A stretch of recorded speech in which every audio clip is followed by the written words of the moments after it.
Welcome to the Realty Plus Real Talk series, where we talk to industry experts to know their honest views and opinions. And today we have with us Mr. Sandeep Bagla, Director Prakhhyat Land Developers, that provides warehousing and industrial space solutions and has also now ventured into the residential segment. Mr. Bagla, a very warm welcome to you. Thank you so much, Sapna. Thank you so much for inviting me and having me. Mr. Bagla, as I mentioned that, Prakhhyat Land Developers has been providing warehousing and logistics solutions, and from 2010, when the company was established. What are the changes, the evolution have you seen in this segment, and especially in the past few years when we have seen a lot of acceleration in the warehousing segment? So what has been the evolution? So practically in last couple of years, the more organized players have come in the industry. Earlier, it was a very fragmented and unorganized sector, basically. So when we started in 2010, it was a big challenge because we wanted to do an A-grade warehousing at that time, and that time people didn't know what was A-grade warehousing. So in 6-7 years, initial 6-7 years was a big struggle for us. But now, because of the organized players coming up, initially the foreign funds, warehousing funds came in. Now the big builders of India are getting into it. Institutions are getting into it. As you know, Blackstone has gotten, Hiranandani has gotten, Canadian Pension Fund has gotten. So now the game has evolved. Now it is into the better sector now. It is organized sector now. It's much more easier to work now than what it was earlier. So you were the first movers kind of creating the awareness, and now we have more organized players also coming in, so that's good.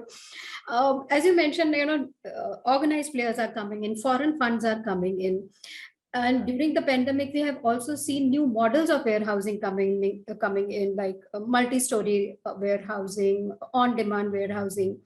What is your future outlook for warehousing? What are the new models we are going to see now? So multi-model, multi-structure warehousing or multi-story warehousing is only practical in the cities, basically, wherein the land cost is very, very high.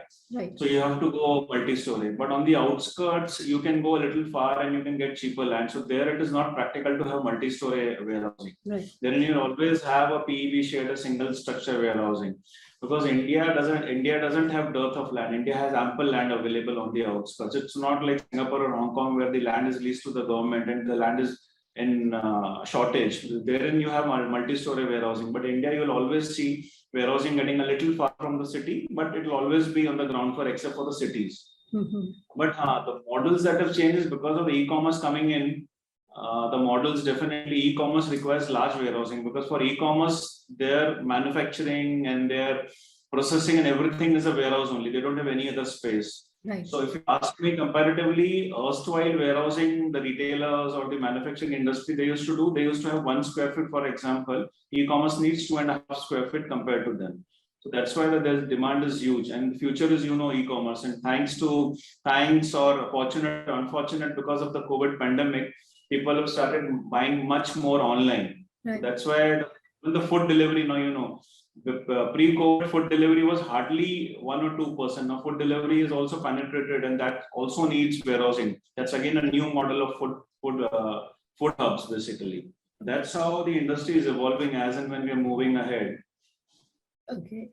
In terms of investments, as you mentioned, a lot of foreign funds are coming in, and in fact, 2022, by going by industry reports, over a third of foreign investments were in warehousing. So what is your take on the investments that are coming in, and how is the domestic and foreign players going to be a major game changer in this? See, foreign funds coming in, foreign fund cost is very cheap comparatively. So it's a boost for the industry. For players like us, it gets a little more challenging unless we have a good platform, we have a tie-up with them. It will be a challenge because our cost of fund is a little higher, and the foreign funds cost is pretty low. So that's a very interesting story coming up with the foreign funds coming in. But right now, since last 6 months, the interest rates are going up.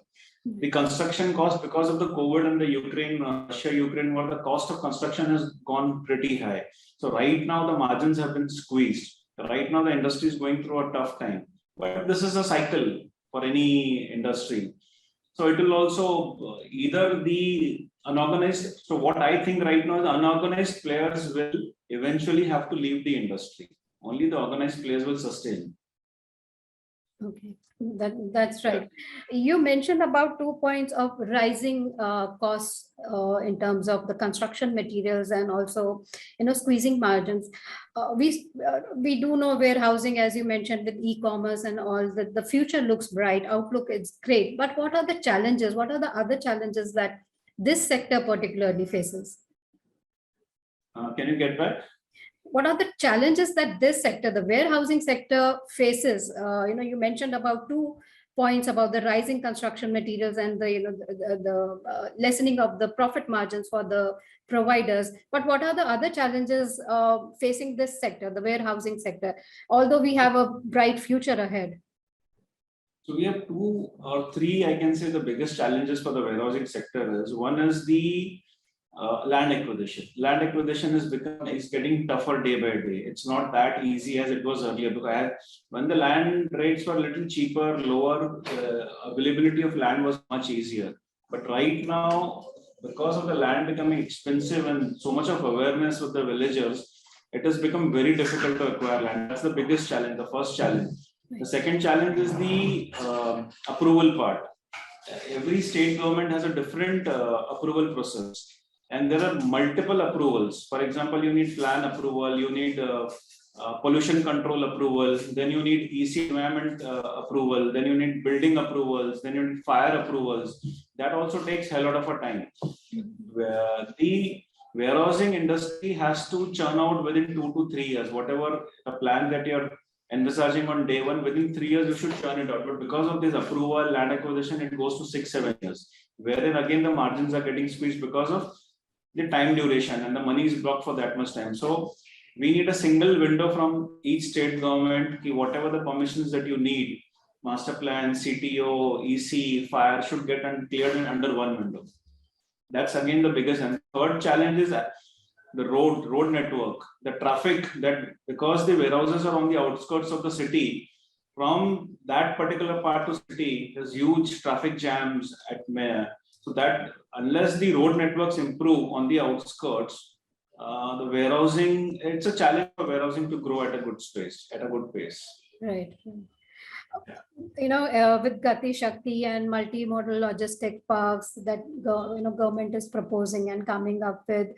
Also, the reports are suggesting that India will be the future logistics and warehousing hub for the world. So how do you see, next 2-3 years, how do you see for this sector? You are seeing that kind of improvements happening, the challenges being met, which you mentioned. So we are very positive. We are gung-ho about, but you need political stability for all this to happen. So overall, at national level, there is a political stability, but we are in Maharashtra right now. So there's too much of political turmoil happening in Maharashtra. So if there is a stability, then things will move faster. But if there's instability, then it becomes challenging for the entire industry. But overall, if you ask me, the future looks very bright for warehousing, because warehousing is the backbone of any country, whichever country wants to have an industrial revolution, warehousing is the backbone. So in general, the future is amazing. It's fantastic. Okay, the future is amazing, fantastic for the warehousing sector, and political stability at the state level is what Mr. Bagla is saying can make all the difference for this sector. Coming to the recent RBI hike, home loans, you are also in the residential segment. So what is your reading of the home buyers in terms of, because of the home loans getting expensive, the properties getting expensive because of the raw materials? Has it impacted home buyer sentiments? See, definitely it impacts, because of COVID. Since last 2-3 years, the job opportunity has reduced. A lot of people have started working from home. A lot of workforce has been reduced by a lot of companies.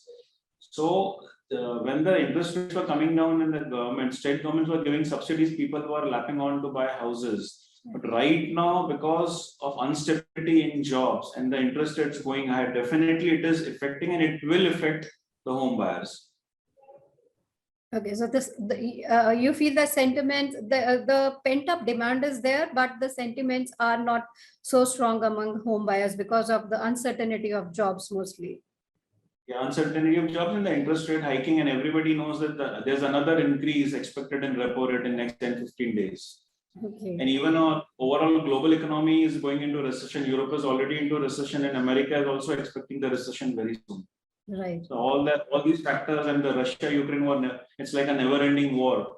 So all these factors are going to impact the stability or the inflation part in each and every country. That's right. What would be your suggestions to the government? How, because real estate is the backbone of so many industries depending on that. That is one of the major sectors, employment generators of the economy. What would be your suggestions can government do? They have given incentives and subsidies, as you mentioned in the past. What they can do, or they bring out to help boost the real estate? See, the most important thing is the approval part. That particular part has to be swift, because if the approvals get delayed, the entire project gets delayed, the cost gets escalated, and the builders get into the loop of interest and not paying and getting into the then they default. So basically, the approvals have to be faster, swifter, as fast as possible. The cost is immaterial. Even if they're charging 4 rupees, they can charge 4.5 rupees, but it has to be single window and it has to be very swift. The problem is the 10 approvals. We pay for 8 approvals. We have already invested in the last 2 approvals, don't come for a year and a half, 2 years. That's where all the projects get stuck, and that's where the profitability goes down or the losses mount. That's the most important thing.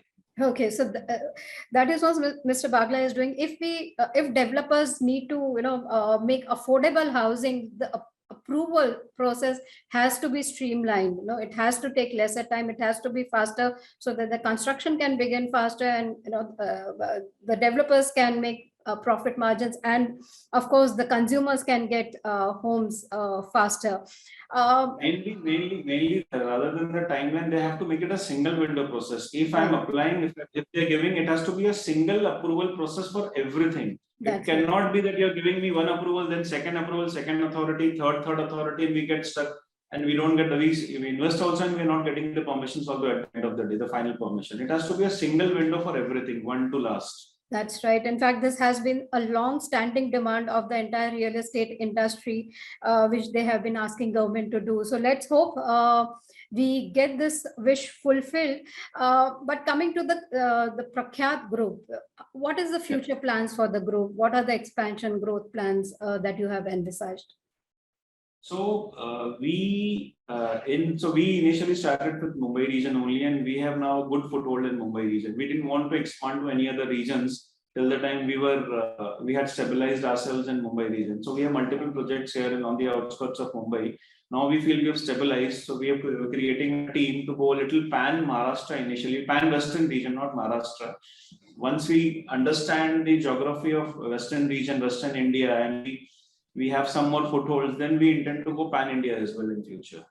And this would be for both the segments, the warehousing and the residential? So honestly, we are not focusing on residential at all right now. So we did initial residential, but we have understood one thing: the residential is a ballgame of the big brands, and we are not a big brand in residential. So what we have done is we have some land holding. So one of the largest land holding that we had, we did a JV with Godrej. So Godrej is front ending the entire project, and we are at the back seat. So we are completely focusing on warehousing and industrial right now. Okay, fantastic. Yeah.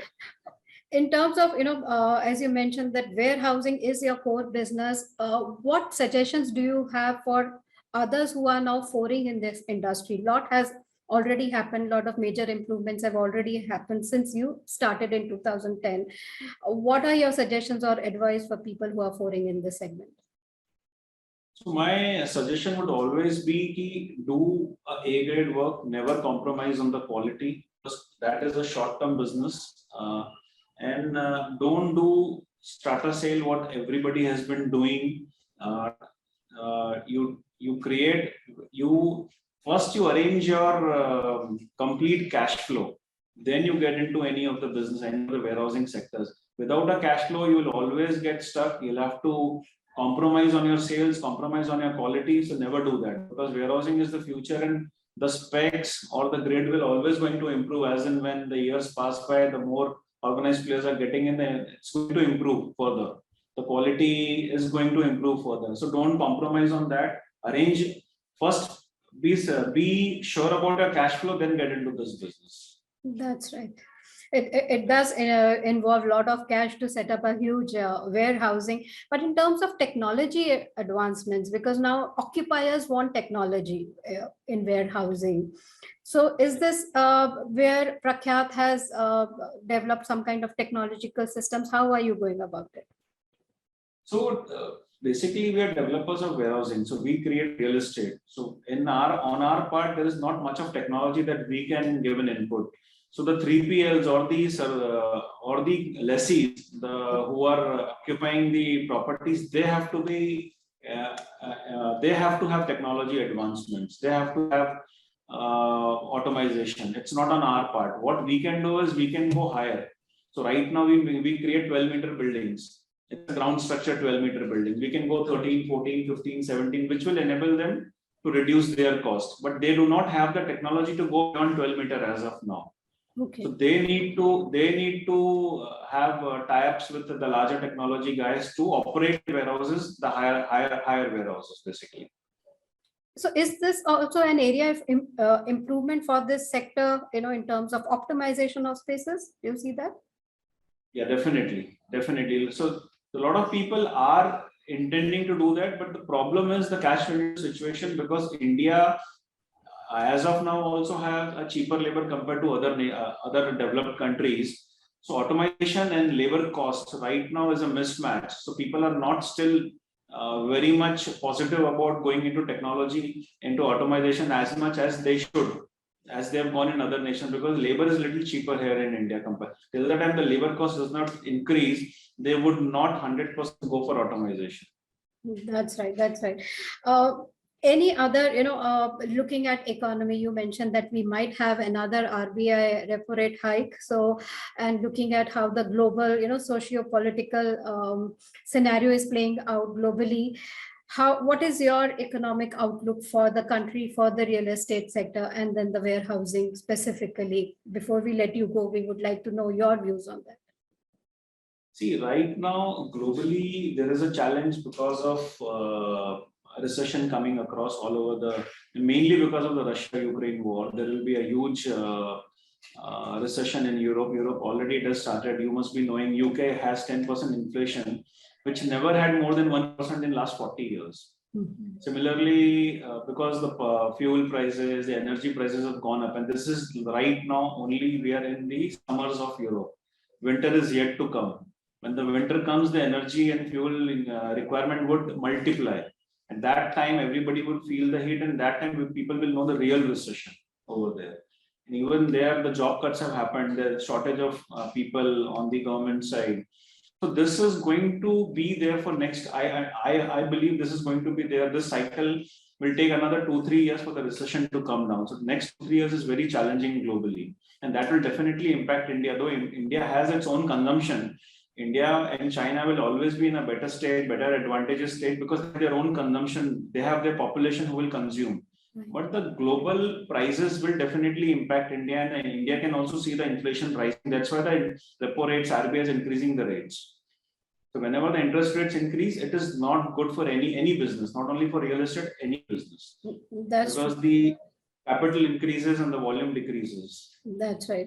How is Prakhhyat geared up to face the challenges for next 2-3 years?